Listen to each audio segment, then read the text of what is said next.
विद्यार्थी मित्र हो, नमस्कार. आज आपण 7वीच्या विज्ञानमधील प्रकरण 2 अभ्यासणार आहोत, ज्याचं नाव आहे वनस्पती रचना व कार्य.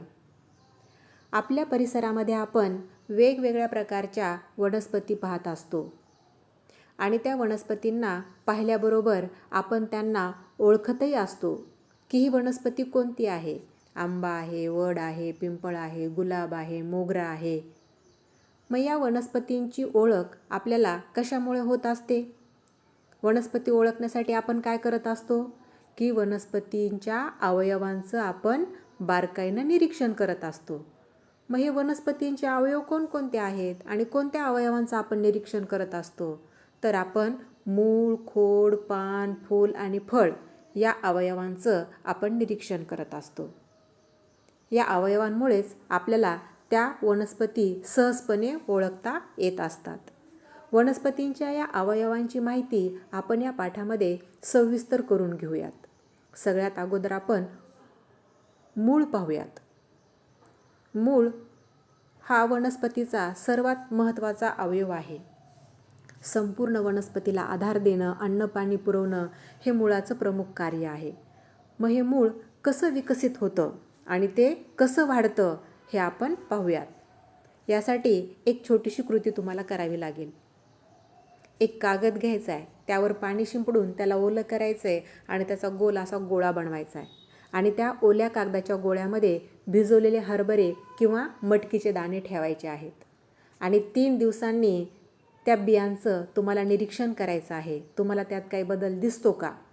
जर बदल झाला असेल तर त्याची नोंद तुम्हाला तुमच्या वहीमध्ये करायची आहे. काय बदल दिसेल बरं तुम्हाला या बियांमध्ये? बघा, 3 दिवसांनी हे बी पूर्णपणे रुजलेलं असेल आणि रुजून त्या बियामधून आदिमूळ आणि अंकुर फुटलेला तुम्हाला दिसेल. पहा आकृतीमध्ये की त्या रुजलेल्या बियामधून आदिमूळ आणि अंकुर फुटलेला आहे. मग हे आदिमूळ आणि अंकुर म्हणजे काय? की बीजाच्या आतमधून जमिनीच्या दिशेने किंवा जमिनीच्या खाली जो भाग वाढत असतो त्याला आपण आदिमूळ असं म्हणतो आणि बीजाचा जमिनीच्या वर वाढणारा जो भाग असतो त्याला अंकुर असं म्हणत असतात. पहा तुम्ही आकृतीमध्ये तुम्हाला दिसत आहे या ठिकाणी आदिमूळ आणि अंकुर. त्याच्याखाली तुम्हाला मुळाची आकृती दिलेली आहे की मूळ जमिनीलगत असताना ते जाडसर असतं. पहा या ठिकाणी तुम्हाला दिसतंय की मुळाचा जो जमिनीलगतचा भाग आहे तो कसा आहे? जाडसर आहे आणि पुढे तो निमुळता होत जाऊन खाली टोकदार बनलेला दिसतो. या मुळावर पुन्हा उपमुळे फुटलेली तुम्हाला दिसतात आणि ही उपमुळे जमिनीमध्ये तिरपी वाढून ती जमिनीला आधार देत असतात. मग वनस्पतीचा हा जो जमिनीखाली वाढणारा जो अवयव आहे त्याला आपण काय म्हणत असतो? मूळ असं म्हणत असतो. जमिनीमध्ये काही वनस्पतींच्या मुळांना उपमुळं फुटतात. पाहिलं ना या ठिकाणी आपण उपमुळं फुटलेली आणि ती कशी फुटतात? तिरपी. जमिनीत ती कशी वाढत असतात? तिरपी वाढत असतात. त्यामुळं काय होतं की त्या झाडाला किंवा वनस्पतीला भक्कम असा आधार मिळत असतो. मुळांच्या टोकांच्या भागावर केसांसारखे बारीक बारीक धागे असतात. पहा या ठिकाणी तुम्हाला दिसतंय आकृतीमध्ये की मुळांवर या ठिकाणी तुम्हाला केसांसारखे किंवा दोऱ्यांसारखे एक बारीक बारीक असे धागे दिसतात. यांना म्हणतात मूलरोम. काय म्हणतात त्यांना? मूलरोम. मुळाचा टोकाचा भाग हा नाजूक असतो. पहा आता हा मूळ जे आहे ते सगळ्यात खाली त्याचं जे टोक आहे हे अतिशय नाजूक असतं आणि यातूनच मूळ वाढत असतं. म्हणून मग या मुळाच्या टोकाला कुठल्याही प्रकारची इजा पोहोचू नये किंवा ते तुटू नये, मोडू नये म्हणून त्यावर टोपीसारखं एक आवरण असतं. त्याला म्हणतात मूलाग्र. मूलटोपी. त्याला काय म्हणतात? मूलटोपी असं म्हणतात. आणि हा मुळाचा जो टोकदार भाग दिसतो त्याला म्हणतात मूलाग्र. अशा प्रकारे ही मुळाची रचना आहे. आणि हे जे मूळ आहे हे आहे सोटमूळ. म्हणजे मुळाचे पुन्हा 2 प्रकार पडतात. पहिला आहे सोटमूळ आणि दुसरा आहे तंतुमय मूळ. आता सोटमूळ आपण पाहिलेलं आहे, नंतर आपण पाहूयात तंतुमय मूळ. तर तंतुमय मूळ म्हणजे कशाला म्हणायचं तंतुमय मूळ? की खोडापासून फुटणाऱ्या तंतूसारख्या मुळांना तंतुमय मूळ असं म्हणतात. हे की नाही? तंतूसारखे म्हणजे दोऱ्यासारखे, धाग्यांसारखे असणारे. तर बघा या ठिकाणी तुम्हाला एक कृती करून दाखवलेली आहे की एक कांदा घेतलेला आहे. तो काचेच्या बरणीमध्ये त्या कांद्याची मुळं पाण्यात राहतील असा तो कांदा ठेवलेला आहे आणि मग त्या कांद्यांची मुळं त्या पाण्यामध्ये वाढू लागतात आणि ही मुळं आपल्याला कशाप्रमाणे दिसतात? तंतूसारखी दिसतात, दोऱ्यासारखी दिसतात, केसांसारखी दिसतात, हे की नाही. मग ही धाग्यांसारखी किंवा तंतूंसारखी ही जी मुळं आहेत त्यांना तंतुमय मुळं असं म्हणतात. मग या ठिकाणी तुमच्यासमोर दोन्ही प्रकारची मुळं आहेत, सोटमूळ आणि तंतुमय मूळ, हे की नाही. आता तंतुमय मूळ आणि सोटमूळ ओळखण्यासाठी तुम्हाला एक कृती सांगितलेली आहे. तुम्ही घरी ती करून पाहू शकता की काय करायचं. एक कुंडी घ्यायची, त्या कुंडीमध्ये वाटाणा, मोहरी, ज्वारी, मका, धने यांचे दाणे टाकायचे.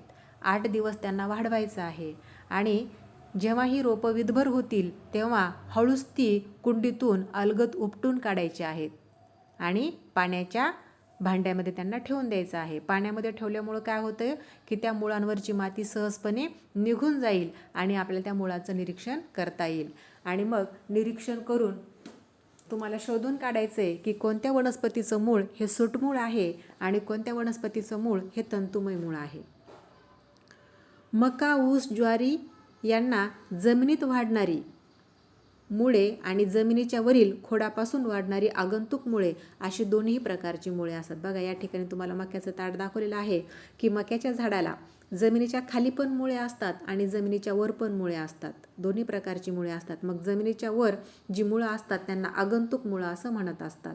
मग माती घट्ट धरून ठेवणे, पाणी, खनिजे, क्षार यांचं शोषण करणे, वनस्पतीला आधार देणे अशी वेगवेगळी कामं या मुळांना करावी लागतात. त्यासाठी त्यांच्यामध्ये झालेल्या बदलांमुळे त्यांना रूपांतरित मुळे म्हणतात. मग याच्यामध्ये कोणकोणती आहेत? हवाई मुळे, आधार मुळे, धावती मुळे आणि श्वसन मुळे. यानंतरचा आपण जो अवयव बघणार आहोत तो आहे खोड. खोडाची वाढ ही अंकुरापासून होत असते. खोड हे जमिनीच्या वर वाढत असतं. तुम्हाला खोडाचं जर निरीक्षण करायचं असेल तर कुठल्याही झाडाची एक फांदी घ्यायची आहे आणि तिचं तुम्ही निरीक्षण करायचं आहे. झाडाची फांदी म्हणजेच खोड असतं. बघा या ठिकाणी अशीच एक झाडाची फांदी दाखवलेली आहे. ही आकृती बघा, हे ना. आणि याच्यावर वेगवेगळे खोडाचे भाग पण दाखवलेत. त्या खोडाचं वाढणारं टोक, मुकुल, पेर, कांडे आणि पानं, हे की नाही. मग बघा, रुजणाऱ्या बीजातील जमिनीच्या वर वाढणाऱ्या अंकुरापासून खोडाची वाढ होत असते. अंकुर जसा जसा वाढतो तशी तशी खोडाची लांबी वाढत जाते.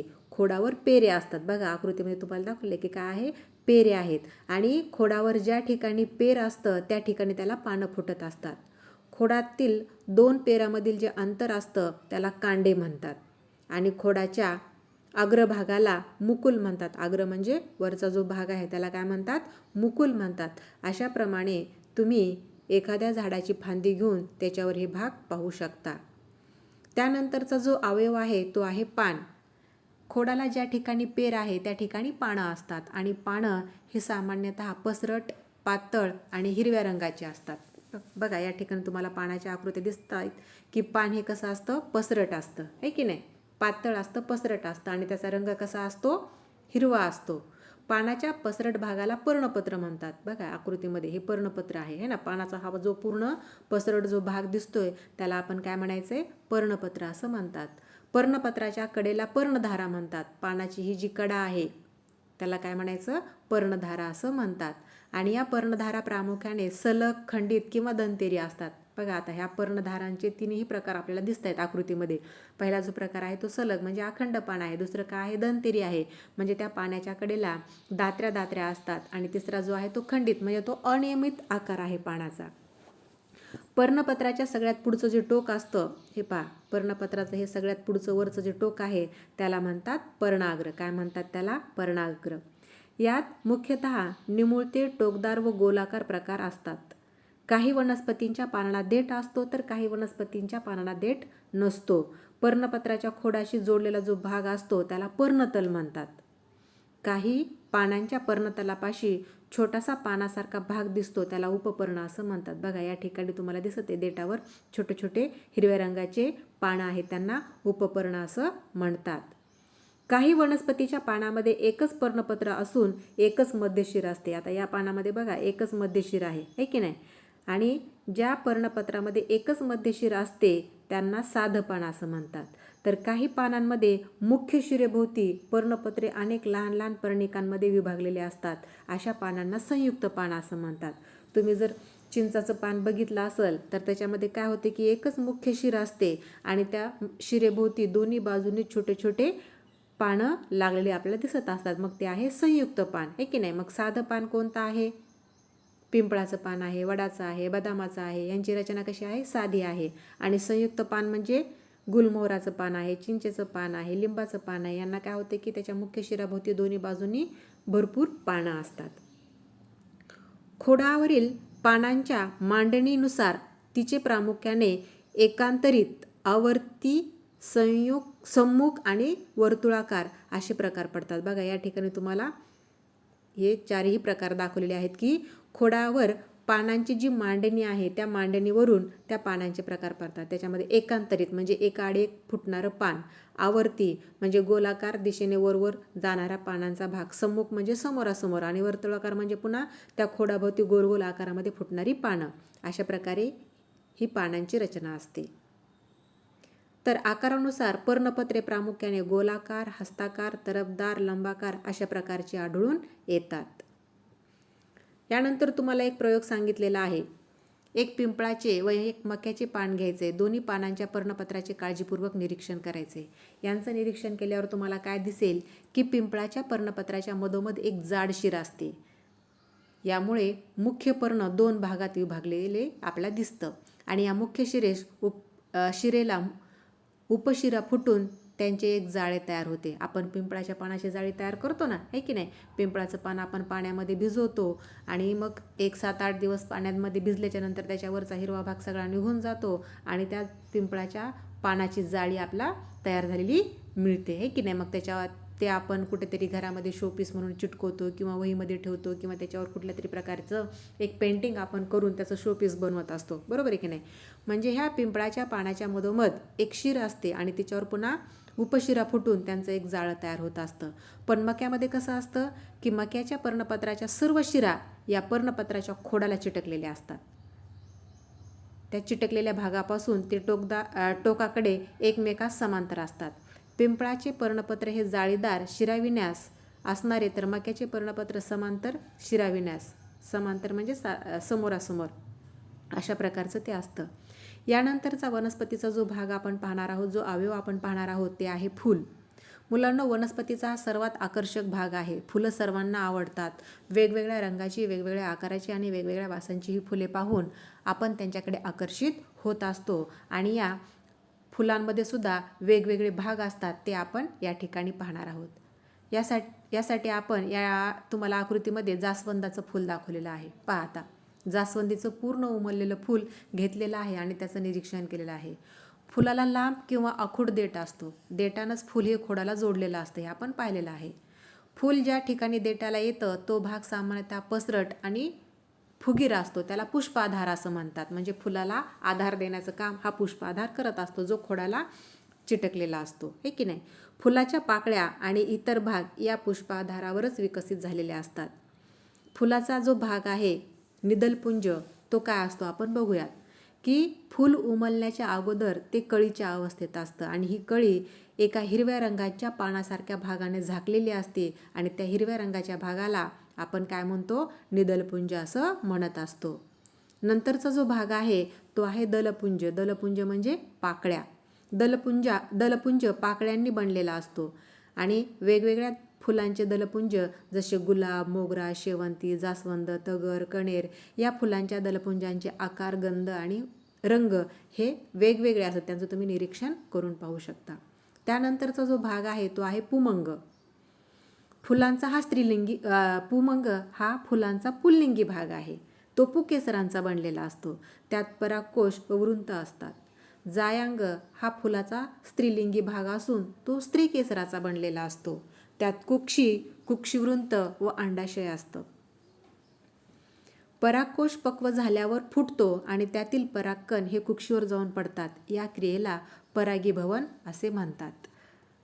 या परागीभवनापासून पुढे अंडाशयातील बीजांडाचे फलन होऊन त्याचे रूपांतर बीमध्ये होते तर अंडाशयाचे रूपांतर फळात होत असते. आता आपण पाहूयात फळ. आपण वेगवेगळ्या प्रकारची फळे पाहतो, खातो, है की नाही? आणि प्रत्येक फळ हे वैशिष्ट्यपूर्ण असतं. प्रत्येकाचा आकार, रंग, चव याच्यामध्ये आपल्याला विविधता आढळून येत असते, त्यांच्या बियांमध्ये पण आपल्याला विविधता आढळून येत असते.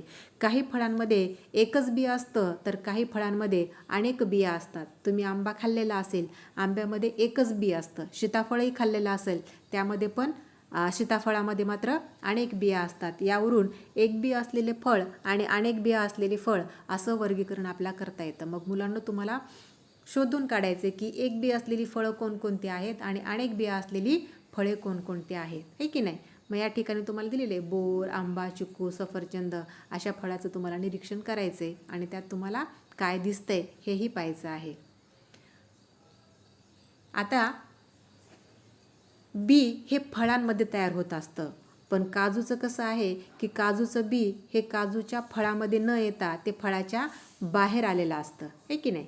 म्हणून ते थोडंसं इतर फळांपेक्षा वेगळं असतं.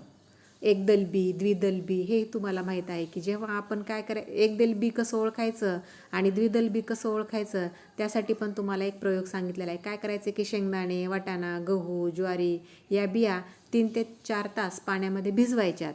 नंतर त्यांना चिमटीने दाबायचे. चिमटीने दाबल्याच्या नंतर ज्या बियांचे 2 समान भाग होतात त्याला द्विदल बी म्हणतात आणि ज्यांचे 2 समान भाग होत नाहीत त्यांना एकदल बी असं म्हणत असतात. अशा प्रकारे आपला हा पाठ या ठिकाणी संपलेला आहे.